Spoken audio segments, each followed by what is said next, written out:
ప్రభువైన యేసుక్రీస్తు నామమున మీ అందరికీ శుభములు తెలియజేస్తున్నాను. ప్రస్తుతం ఉన్న రోజుల్లో మనలో చాలామంది నిష్కారణంగా ద్వేషించబడుతున్నారు, దూషించబడుతున్నారు, హేళనకు గురవుతున్నారు.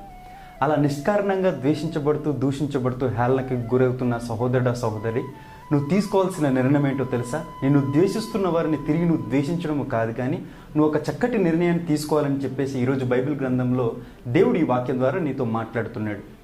కీర్తనల గ్రంథం 62వ కీర్తన 1వ వచనం, నా ప్రాణము దేవుని నమ్ముకొని మౌనంగా ఉన్నది, ఆయన వల్లనే నాకు రక్షణ కలుగును. కొన్ని వేల సంవత్సరాల క్రితం దావీదు భక్తుడిని నిష్కారణంగా దూషించారు. ఆ దావీదు తీసుకున్న నిర్ణయం ఏంటో తెలుసా?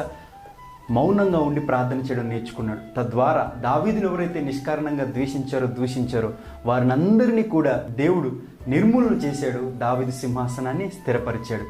దావీదు సింహాసనాన్ని స్థిరపరిచిన దేవుడు నిన్ను కూడా స్థిరపరచడానికి సిద్ధంగా ఉన్నాడు. మరి నిష్కారణంగా ద్వేషించిన వారిని నువ్వేం